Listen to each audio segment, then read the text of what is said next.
Monsieur Matsuura, Oui, merci oui. beaucoup d'avoir accepté de nous accorder cette entrevue aujourd'hui. Oui. C'est d'autant plus un honneur pour moi que j'ai travaillé pour vous pendant Oui. 10 ans comme secrétaire général du réseau de chaires UNESCO Orbicom pendant Exactement. votre mandat. Une première question, si vous permettiez. Qu'avez-vous trouvé de plus fascinant dans cette expérience de grand gestionnaire d'une organisation multilatérale comme l'UNESCO?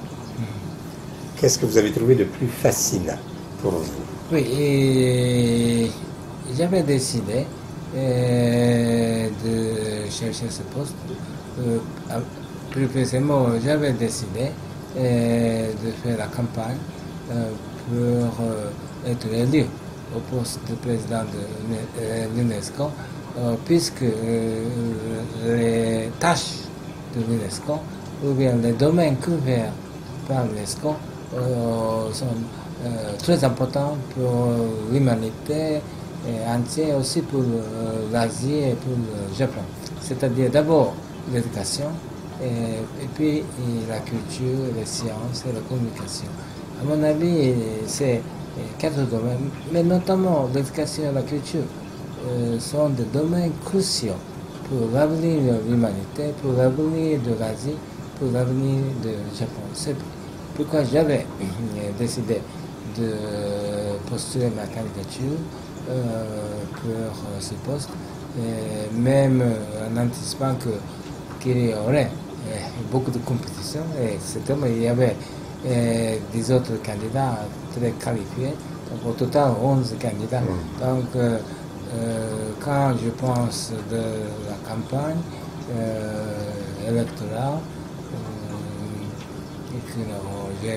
j'avais poursuivi avec la coopération du gouvernement japonais pendant 1 an et demi. C'était une campagne très difficile. Mais quand j'ai réussi, quand j'ai été aidé, et quand j'ai pris les fonctions de directeur général de l'UNESCO, je me suis félicité pour ce succès. C'est ce que j'avais anticipé à propos de l'importance ou bien à propos de la mission importante de l'UNESCO. J'ai été tout à fait justifié. Donc j'ai consacré toute mon énergie à promouvoir les tâches importantes de l'UNESCO dans les domaines clés, l'éducation, la culture, la science et la communication, mais notamment dans les 2 domaines cruciaux, l'éducation et la culture. Vous avez commencé votre carrière de diplomate en 1959. Oui. Une question, si vous permettiez, aux diplomates que vous êtes. L'an dernier, le consulat général du Japon à Montréal célébrait son 50e anniversaire. Cette année, la délégation générale du Québec à Tokyo célèbre son 40e anniversaire. En quoi cette présence ou ce type d'échange diplomatique est-il important pour le Japon ou pour le Québec? Oui. On dit que le Japon a été remplacé par la Chine à propos de la position de 12e puissance économique dans le monde, mais le Japon reste toujours une des puissances économiques mondialement. Le Japon est maintenant la 3e puissance. En tant que la 3e puissance économique du monde, le Japon doit être un pays qui développe ses liens étroits avec tous les pays dans le monde et au minimum avec tous les pays importants du monde. Le Canada est l'un des groupes 7, c'est-à-dire groupe des pays les plus développés dans le monde, auquel le Japon appartient dès le début, ainsi que le Canada. Et donc, étant donné la position importante occupée par le Québec dans le pays du Canada, c'est très naturel pour le Japon doit développer des liens étroits, notamment dans le domaine économique avec le Québec. Merci. En 2006, l'Université du Québec à Montréal vous remettait un doctorat honorifique. Dans votre discours d'acceptation du doctorat, vous déclariez, et si vous me permettiez, je vous citerai, la diversité culturelle est l'affaire de tous, et sa gestion ne peut se concevoir sans l'implication et la participation de chacune et de chacun. Oui, c'est ça. C'était en 2006. Qu'est-ce qu'il nous reste encore à faire aujourd'hui et demain pour la promotion de cette convention de l'UNESCO sur la diversité culturelle qui était adoptée en 2001? Oui, et la convention sur la diversité culturelle dans les expressions culturelles adoptées par l'UNESCO à l'automne de 2005. C'est une convention très importante parmi les conventions adoptées par l'UNESCO. L'UNESCO a adopté plus de 30 conventions et plus de la moitié se trouve dans le domaine de la culture. Et la convention de 2005 est l'une des conventions clés dans le secteur de la culture. Et peut-être dans ce contexte, je viens de rentrer à Tokyo. J'étais à Kyoto avec mon successeur, Mme Irina Bokova, la directrice de l'UNESCO. Elle est venue à Kyoto pour participer au 40e anniversaire de la Convention du patrimoine mondial qui a été adoptée par l'UNESCO en 1972. Et cette convention a maintenant 190 membres.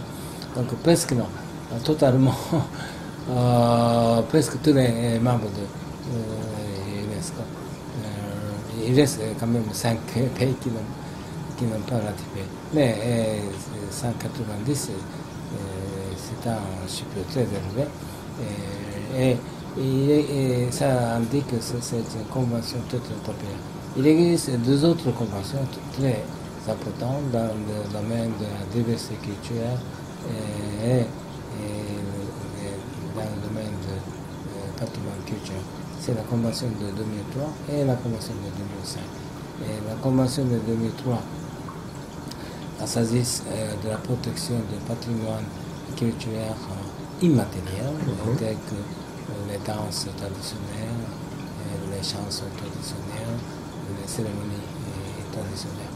Et cette convention a aussi plus de 100 membres, 145. C'est une convention très populaire. Quand même, il existe encore beaucoup de pays qui n'ont pas ratifié. Malheureusement, je dois citer le Canada, mais je sais que la province de Québec s'y intéresse énormément. C'est pourquoi la province de Québec a organisé en avril l'année dernière un symposium invitant beaucoup d'experts, dont moi-même, pour discuter du thème de protection du patrimoine immatériel. Et là, j'ai certainement détecté beaucoup d'intérêt de la part de le gouvernement provincial de Québec, aussi de part de beaucoup de peuples au Québec. Néanmoins, le Canada n'a pas ratifié. Et en ce qui concerne la Convention de 2005, je dois mentionner mon pays propre, le Japon, qui n'a pas ratifié. Je regrette énormément, je argumente constamment le Japon qui a ratifié les autres conventions. La Convention de 1972, celle de 2003, et le Japon doit ratifier rapidement la Convention de 2005. Là, non, je dois aussi mentionner les États-Unis, qui est très actif dans la Convention de 1972 et qui n'a pas ratifié les autres. Donc, on peut dire la Convention de 1972 est littéralement une convention universelle avec la participation de tous les pays importants. Mais celle de 2003 et puis celle de 2005 qui ont maintenant beaucoup de membres doivent attirer encore d'autres pays tels que le Canada, le Japon, les États-Unis. Et j'espère que tous les pays importants dans le monde vont ratifier ces trois conventions vite. Et de cette manière, l'humanité entière pourra être mieux placée de garder et promouvoir tous les aspects de diversité culturelle. Si vous le permettiez, pour conclure, une question beaucoup plus informelle et personnelle. Vous êtes allé à quelques reprises au Québec. Qu'est-ce que vous avez trouvé de différent au Québec par rapport à tous vos autres voyages ailleurs dans le monde, vu que vous êtes allé à peu près partout? Oui, j'aime beaucoup le Québec et j'aime beaucoup regarder des monuments au Québec. Et aussi, j'aime beaucoup parler avec le Québec. Je vois que le Québec a réussi à développer une identité culturelle très unique. Et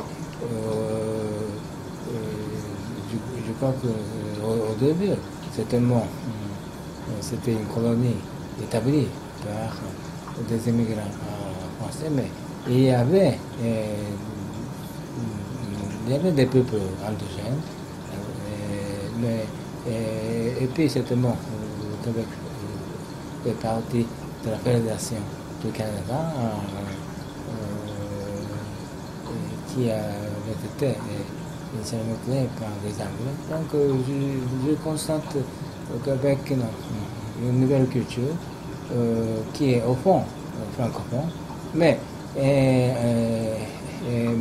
bien mélangée avec la culture endogène et la culture anglophone.